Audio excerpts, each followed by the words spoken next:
अगर आपकी सैलरी 25,000 रुपये महीना है तो क्या आप कभी करोड़पति बन सकते हैं? आपके मन में यह सवाल होगा कि 25,000 में तो घर का खर्च नहीं चलता, करोड़पति कैसे बनेंगे? लेकिन आज के वीडियो में हम डिस्कस करेंगे कैसे एक 25,000 कमाने वाला व्यक्ति भी करोड़पति बन सकता है। उसके लिए सिर्फ 3 चीजें चाहिए: टाइम, डिसिप्लिन और सही इन्वेस्टमेंट स्ट्रेटजी। ना कोई लॉटरी, ना कोई शॉर्टकट और ना कोई करोड़ों का इनहेरिटेंस। लेकिन सवाल यही है कि 25,000 की सैलरी में आखिर हर महीने कितनी बचत करनी होगी कि हम अपने टारगेट को अचीव कर पाए। आज पूरी कैलकुलेशन करेंगे, तो आइए शुरू करते हैं वीडियो। नमस्कार दोस्तों, मैं हूं सैयद दिनेश और स्वागत आपको अपने चैनल पर। आज की वीडियो उन लोगों के लिए जिनकी सैलरी 20,000, 25,000, 30,000 या 40,000 के आसपास है। क्योंकि पर्सनल फाइनेंस की दुनिया में हम अक्सर ये सुनते हैं कि 1 लाख सैलरी महीने की हो तो इन्वेस्टमेंट करो, 50,000 की सिप करो, 10 करोड़ का रिटायरमेंट कॉर्पस बनाओ। लेकिन एक नॉर्मल मिडिल क्लास व्यक्ति ये सोचता है कि भाई मेरी सैलरी ही 25,000 है, महीने का मैं 25,000 ही कमा रहा हूं, मैं क्या करूं? आज की वीडियो का सवाल भी यही है कि क्या एक 25,000 कमाने वाला व्यक्ति करोड़पति बन सकता है? जी हाँ, बन सकता है। आइए इसे एक कहानी के रूप में समझते हैं। कहानी थोड़ी अलग है। मान लीजिए एक लड़का है जिसका नाम है अमित। अमित की एज है 25 साल और उसकी सैलरी है 25,000 रुपये पर मंथ और साल की सैलरी हुई 3 लाख रुपए। अमित कोई बहुत अमीर फैमिली से नहीं है, उसकी फैमिली एक नॉर्मल मिडिल क्लास फैमिली है। उसे घर में पैसे भी देने हैं हर महीने, उसका मोबाइल का खर्चा भी है, ट्रैवल का खर्चा भी है, साल में एक आध बार कपड़े भी लेने हैं, कभी कभार दोस्तों के साथ बाहर भी जाना है और कोई इमरजेंसी भी हो सकती है। और अगर हम अमित से कहें कि अमित आप 20,000 रुपया पर मंथ सिप करो, तो अमित कहेगा कि ये मेरे लिए पॉसिबल नहीं है। क्योंकि वेल्थ क्रिएशन का एक बहुत इंपॉर्टेंट रूल है कि आप कोई ऐसा टारगेट ना करो जिसे आपको 3 महीने बाद छोड़ना पड़े। तो अमित ने कहा कि मैं 3,000 रुपया पर मंथ सिप करूंगा, मैं 3,000 से शुरुआत करूंगा। अगर आप इस चैनल पर नए हैं तो इस चैनल को जरूर सब्सक्राइब करें ताकि ऐसी ही नॉलेजेबल वीडियोस आपको मिलती रहे। और बेल आइकन दबाना मत भूलिए ताकि आपको मेरी वीडियोस की नोटिफिकेशन आती रहे। अब कुछ लोग कहेंगे कि 3,000 से क्या होता है। देखिए, अगर हम 3,000 की मंथली सिप भी करते हैं और अगर हम लॉन्ग टर्म में 12% की एनुअल रिटर्न अज्यूम करके चलते हैं तो यही 3,000 की सिप 20 साल में 30 लाख बन सकती है, 25 साल में 57 लाख बन सकती है और 30 साल में 1 करोड़ 6 लाख बन सकती है। रुकिए, यह बहुत इंपॉर्टेंट है। अब इन्हें अपनी जेब से कितने पैसे लगाए? 3,000 इंटू 12 इंटू 30, 10,80,000 रुपया अमित ने अपनी जेब से लगाया। और अब उसका कॉर्पस कितना बन चुका है 30 साल बाद? 1 करोड़ 6 लाख रुपए, 1 करोड़ से ज्यादा बन चुके हैं। बाकी पैसा कंपाउंडिंग से आया। लेकिन ध्यान रखें, ये 12% जो एनुअल रिटर्न हमने अज्यूम किया है वो गारंटेड नहीं है। एक्चुअल मार्केट रिटर्न कम या ज्यादा हो सकती है। देखिए, this video is only for educational purposes and not any type of advice to buy or sell any share or commodity. अपने वित्तीय सलाहकार से संपर्क करें, उसकी सलाह से ही अपनी इन्वेस्टमेंट जो है जर्नी शुरू करें या कोई भी डिसीजन लें। लेकिन क्या अमित 30 साल तक 3,000 रुपया ही लगाता रहेगा क्या? देखिए, कहानी यहीं से इंटरेस्टिंग बनती है। हो सकता है कि उसकी सैलरी 5 साल बाद 35,000 हो जाए, हो सकता है कि 10 साल बाद की सैलरी 50,000 या उससे भी ज्यादा हो जाए। देखिए, असली वेल्थ क्रिएशन यहीं से शुरू होती है। अमित ने डिसाइड किया कि हर सैलरी इंक्रीमेंट का कुछ हिस्सा इन्वेस्टमेंट में जाएगा। यानी सैलरी इंक्रीमेंट के साथ लाइफस्टाइल नहीं बढ़ेगा, कुछ हिस्सा वो सिप में भी लगाएगा। अब आते हैं सबसे पावरफुल कंसेप्ट पर, स्टेप अप सिप। मान लीजिए कि आपकी जो सिप है आज है 3,000 रुपए पर मंथ। अगले साल आपकी सैलरी बढ़ी आपकी सिप होगी 3300 या 3500 रुपए पर मंथ। उसके अगले साल और बढ़ाई, उसके अगले साल और बढ़ाई। क्यों? क्योंकि मान लीजिए कि आपकी अगर इनकम हर साल 8 से 10% बढ़ रही है और इन्वेस्टमेंट 3000 ही रहे, तो आपकी इन्वेस्टमेंट इनकम के मुकाबले छोटी होती जाएगी।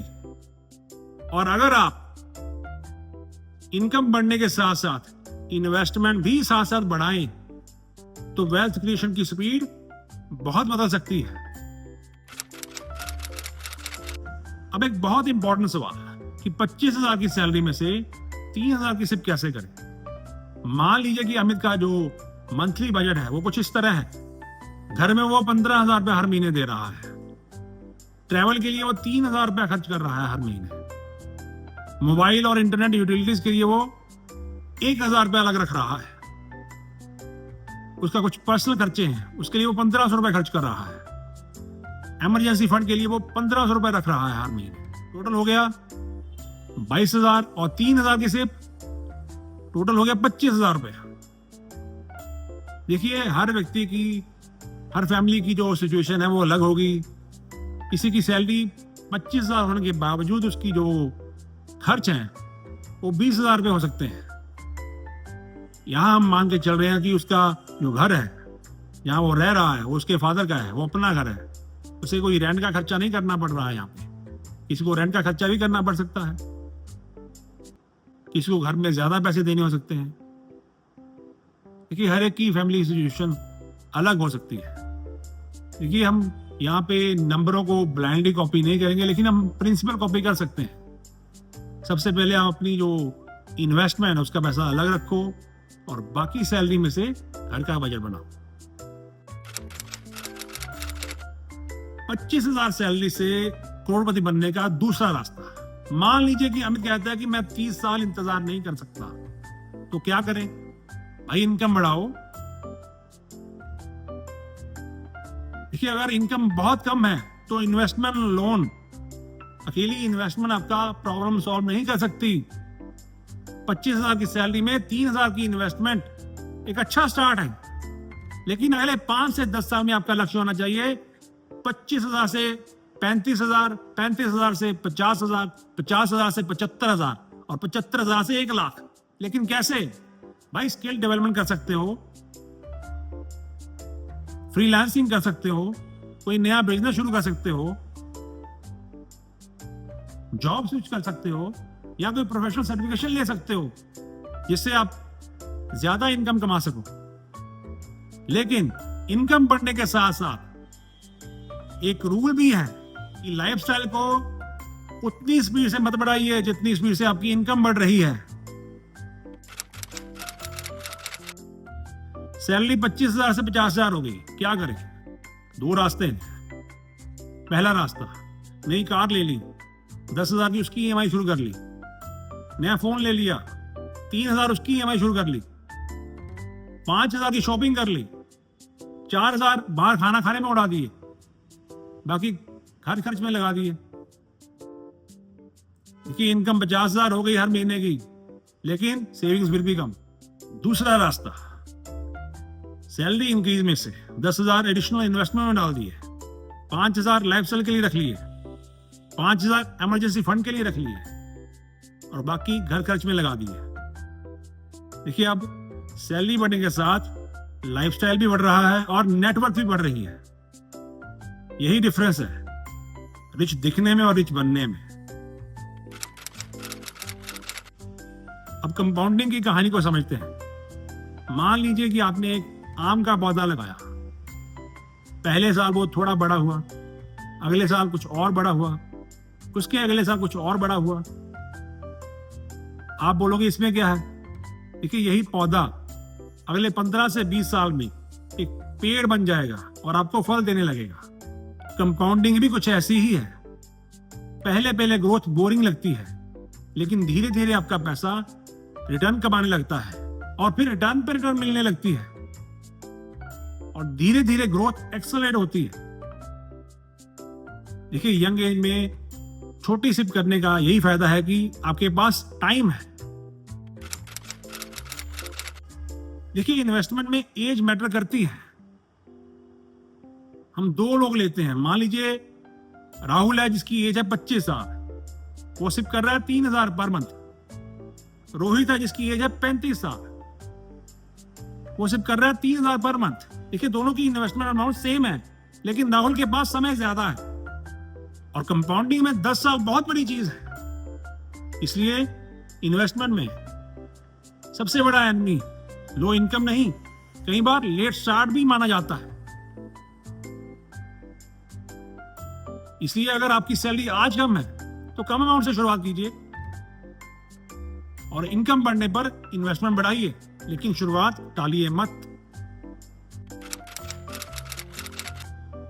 करोड़पति बनने के लिए केवल सिर्फ काफी नहीं है, ये बात भी समझना बहुत जरूरी है।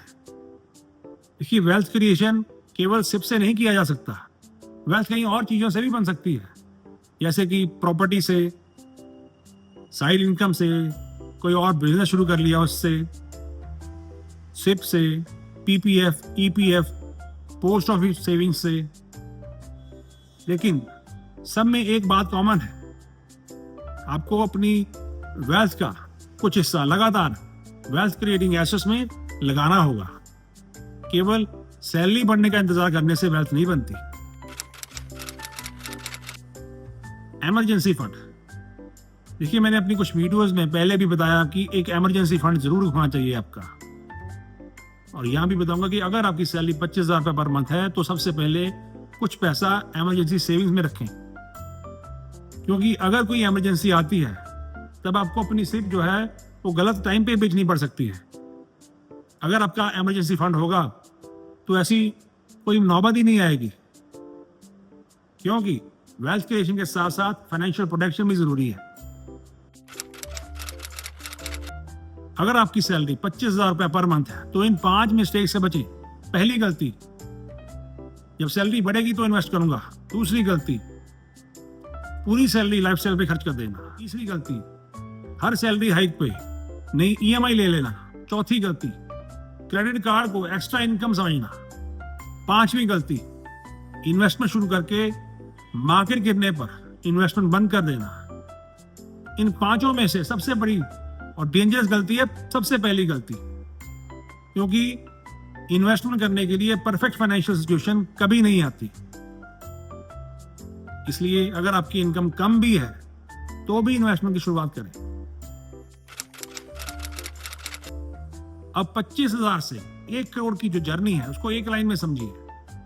एज है 25 साल तो इन्वेस्टमेंट है 3,000। एज है 30 साल तो इन्वेस्टमेंट है 7,000।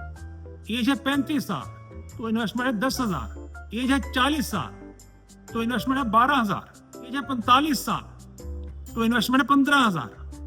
देखिए, अगर इन्वेस्टमेंट और इनकम साथ साथ बढ़ते रहे तो 1 करोड़ का टारगेट इम्पॉसिबल नहीं है, लेकिन यहां एक चीज चाहिए, 20 से 30 साल का पेशेंस। देखिए, वेल्थ क्रिएशन बोरिंग होती है और शायद यही इसका सबसे बड़ा सीक्रेट है। कल्पना कीजिए, आज एक 25 साल का लड़का जिसकी सैलरी 25,000 रुपया पर मंथ है, वो सोचता है कि वो बहुत गरीब परिवार से है, उसके पास ज्यादा पैसा नहीं है, लेकिन वो 3,000 रुपये हर महीने बचाना शुरू करता है। जैसे जैसे सैलरी बढ़ती है, इन्वेस्टमेंट भी बढ़ती है।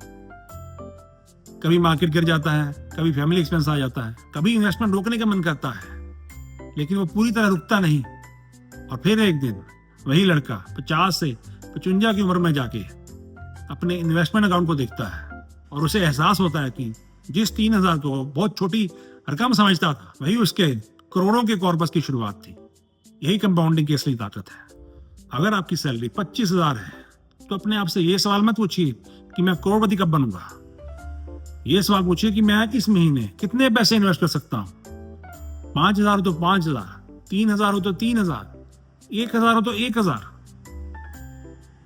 देखिए, शुरुआत ऐसी कीजिए जो लॉन्ग टर्म तक जारी रह सके। ये था आज का वीडियो। अगर वीडियो यूजफुल लगा तो वीडियो को लाइक करें, चैनल को सब्सक्राइब करें और इस वीडियो को ज्यादा से ज्यादा शेयर करें अपने परिवार और मित्रों के साथ, ताकि सबकी नॉलेज बढ़ सके। मिलते हैं ऐसे ही और महत्वपूर्ण वीडियो में, तब तक के लिए जय हिंद, जय Bharat. Thanks for watching guys, thank you.